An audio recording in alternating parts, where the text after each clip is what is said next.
হয় ৰবি, আজি দেখিবলৈ পোৱা গৈছে যে যি 19 তাৰিখৰ বানৰ বিভীষিকা, সকলো দিশে বানৰ বিভীষিকাৰ সকলো শ্ৰেণীৰ লোকৰ ঘৰ মষিমূৰ কৰাৰ পাছত এতিয়া দেখিবলৈ পোৱাইছে আপোন ঘৰখন বিচাৰি হাবাথুৰি খাইছে বানাক্ৰান্ত প্ৰতিজন লোকে।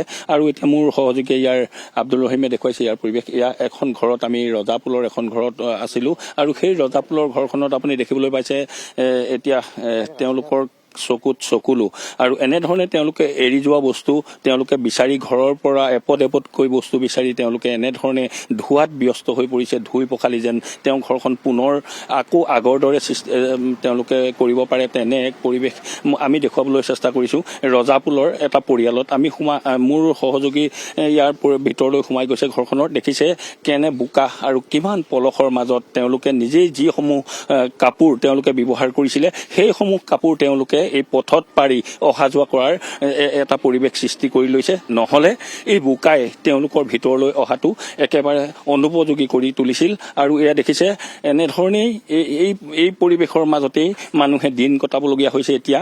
আৰু তেওঁলোকৰ যি সম্পদ ঘৰৰ পৰা হেৰাই গৈছিল এপদ এপদকৈ বোকাৰ মাজত বিচাৰিছে আৰু প্ৰত্যেকজনৰ ঘৰত এতিয়া দুখ আৰু দুখ, প্ৰতিজনেই যেন তেওঁলোকৰ আপোন ঘৰখন হেৰুৱাই এতিয়া সকলো ভাগি পৰিছে আৰু তেওঁলোকে প্ৰত্যেকৰ মুখলৈ চাবলগীয়া হৈছে।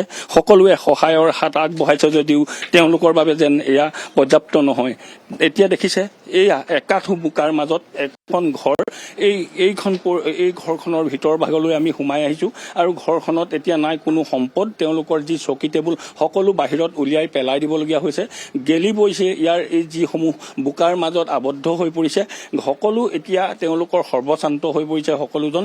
আমি ইয়াৰ এই গৃহিণী যিখন ঘৰত আমি উপস্থিত আছোঁ সেই গৃহিণীক আমি তেখেতৰ মুখেৰে জানিবলৈ চেষ্টা কৰিম বা প্ৰতিদিন টাইমৰ দৰ্শকক আমি দেখুৱাম ইয়াৰ পৰিৱেশ।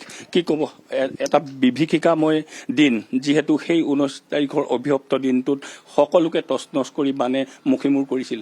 কি ক'ব, কি হৈছিল আপোনালোকৰ? কি ক'ব, আমাৰ একো জীৱ জন্তুটো নাই। গৰু ক্ষতি গৰু আছিলে 2জনীকে, গৰু 6টা হেৰালে, ছাগলী 4জনী, কুকুৰা 12টা, খুলিবই নোৱাৰিলোঁ। গঁৰালতে থাকিলে যেনে তেনে মানুহকেইটা বাচিলোঁ। ডকুমেণ্টছবোৰ চব শেষ, ল'ৰা কিতাপ পত্ৰ চব স্কুল ইউনিফৰ্ম একোৱে নাই। কি ক'ব, মানে দুখৰ কথা ক'বলৈ বেয়া লাগি যায়।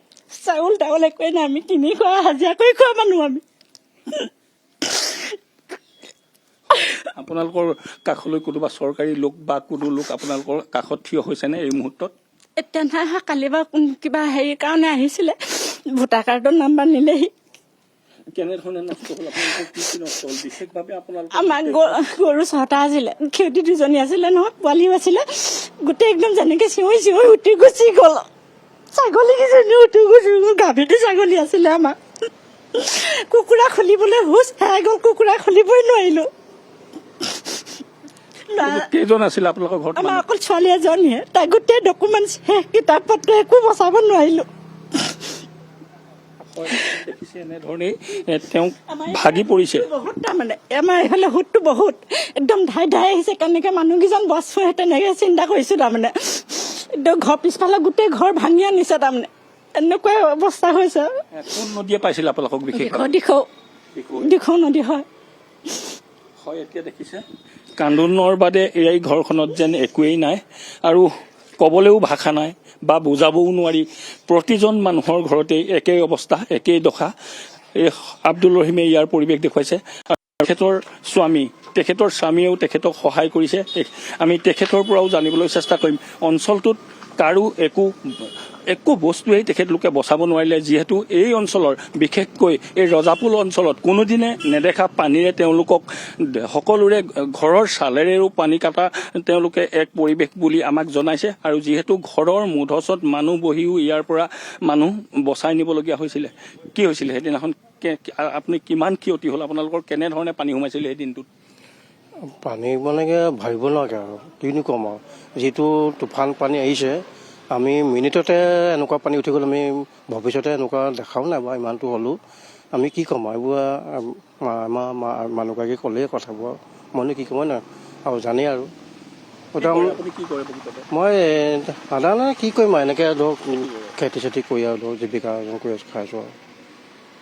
হয় যদি এতিয়া ভাষা নাই বুজাবলৈ বা ক'বলৈও ভাষা নাই এনেধৰণেই দেখিছে এঘৰ নহয় দুঘৰ নহয় প্ৰত্যেকখন ঘৰ এনেধৰণেই সৰ্বশান্ত হ'ল আৰু এতিয়া পানী ওলোৱাৰ লগে লগে কিন্তু পুনৰ আকৌ এক তেওঁলোকৰ মাজলৈ বিভীষিকা আহিছে যিহেতু আব্দুল ৰহিমে দেখুৱাইছে ইয়াৰ পৰিৱেশ ঘৰৰ পৰা সকলো বস্তু উলিয়াই তেওঁলোকে এইখন দলঙৰ ওপৰতে ধুই সকলো চাফা কৰি যেন পুনৰ ঘৰখনৰ আকৌ জীয়াই তুলিব তেনেকুৱা এক প্ৰয়াস চলাইছিলে কিন্তু আকৌ ৰাতি অহা এজাক মুখলধাৰ বৰষুণে পুনৰবাৰ নদীত আকৌ পানী বহাৰ সৃষ্টি কৰিছে যিহেতু পানী আকৌ পুনৰ নদীত বাঢ়িছে এতিয়া দিখৌ নদীতো পানী লাহে লাহে বাঢ়িবলৈ আৰম্ভ কৰিছে অন্যহাতে দৰিকা নদীতো পানী বাঢ়িছে আৰু এনেধৰণেই গোটেই সমগ্ৰ শিৱসাগৰ বা নাজিৰাত এতিয়া পানীৰ পুনৰ বিভীষিকা হোৱা পৰিলক্ষিত হৈছে হয় মনোজ দত্ত এই মুহূৰ্তত আপোনাক ধন্যবাদ জনাইছো এই পৰিৱেশ আমাক দেখুৱাৰ বাবে আৰু এয়া আচলতে আজিৰ দিনটোৰ বাস্তৱ ছবিখন শিৱসাগৰ চৰাইদেউ লগতে যোৰহাট জিলাৰ যিসমূহ